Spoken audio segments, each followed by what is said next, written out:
जय श्री राधे सभी मित्रों को। तो आज की वीडियो में हम जानेंगे कि कुंडली जागरण किस प्रकार की जाती है।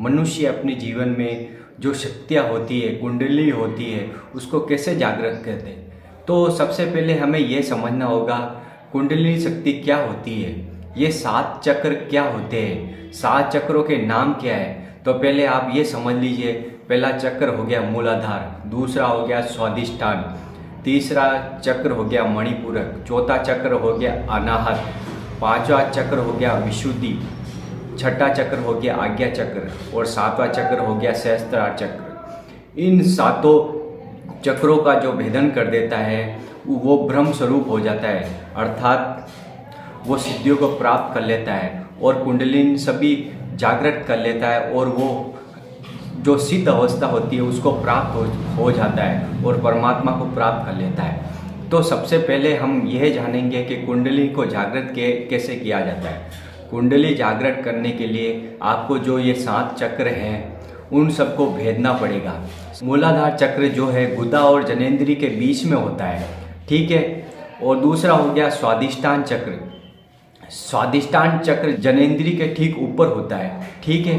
तीसरा हो गया मणिपूरक चक्र, मणिपूरक चक्र नाभि के ठीक नीचे होता है। और चौथा हो गया अनाहत चक्र, अनाहत चक्र हृदय के स्तन के नीचे, पसलियों के नीचे वाले भाग में होता है। और पांचवा हो गया विशुद्धि, विशुद्धि जो अपना कंठ होता है उसके नीचे जो गड्ढा होता है उसमें होता है। और छठा हो गया आज्ञा चक्र, आज्ञा चक्र हमारे दोनों भौहों के बीच में स्थित होता है। और सातवां हो गया सहस्त्रार चक्र, सहस्त्रार चक्र को हमेशा समझेंगे कि सिर का सबसे ऊंचा भाग जहाँ चोटी होती है, जहाँ शिशु पैदा होता है, जिसका एकदम सिर पे जो हल्का वो वाला हिस्सा होता है वहाँ पर वो चक्र होता है। तो ये 7 चक्र माने गए हैं।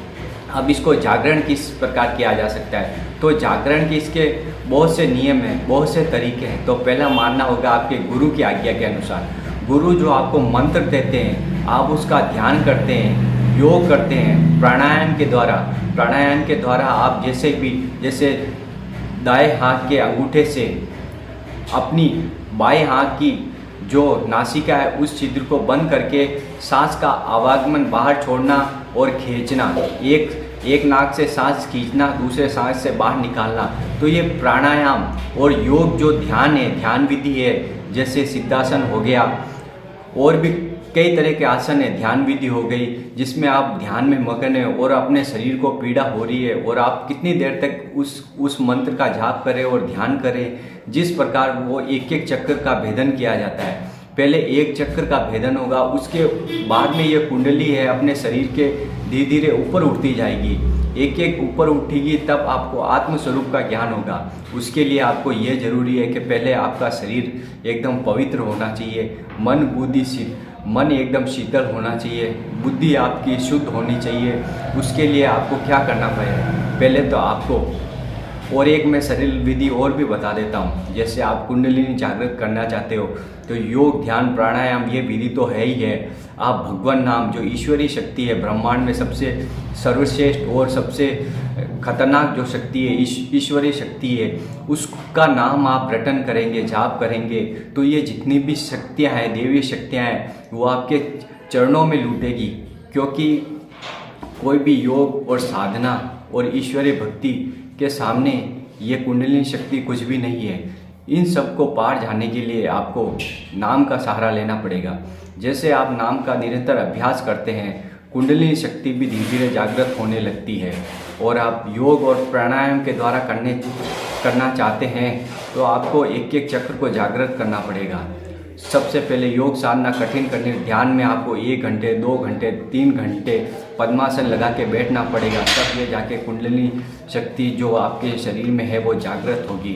एक एक चक्र का भेदन करते हुए 7वें चक्र पे आप पहुंच जाओगे, जिसे ब्रह्मरंध्र कहते हैं। तो वो अंतिम स्थिति है जिसमें आप भगवत स्वरूप हो जाओगे, मतलब कुछ भी जानने को शेष नहीं रहेगा, आप ब्रह्म स्वरूप हो जाओगे। तो ये कुंडली की मेन व्याख्या है। तो आप समझ सकते हैं कि कुंडली शक्ति कैसे जागृत होती है और आपको क्या अनुभव होगा। अनुभव आपका ये होगा, एक भी चक्र आपके जागृत होता है तो आपका मन एकदम पवित्र हो जाएगा, किसी से राग नहीं रहेगा, द्वेष नहीं रहेगा, काम, क्रोध, लोभ, मद मत्सर्य आपके नज़दीक नहीं आ सकते। आपको हर चीज़ में सुख का अनुभव होगा। आप किसी के भी मन की, हृदय की बात को जान लोगे। तो ये होता है जब आपकी कुंडलिनी शक्ति जागृत हो जाती है। इसके लिए आपको ईश्वरीय भक्ति का सहारा लेना बहुत अत्यधिक आवश्यक है। ईश्वर की आप उपासना करेंगे तो आपकी ये रिद्धियाँ सिद्धियाँ सब चरणों में लूटेगी, क्योंकि ईश्वरीय भक्ति के बिना आपको कुंडली शक्ति जागृत करना बहुत ही मुश्किल है आज के कलयुग के समय में। तो आप निरंतर इसका अभ्यास करें, प्राणायाम करें, योग साधना करें, ब्रह्म मुहूर्त में होकर भगवान नाम का जाप करें।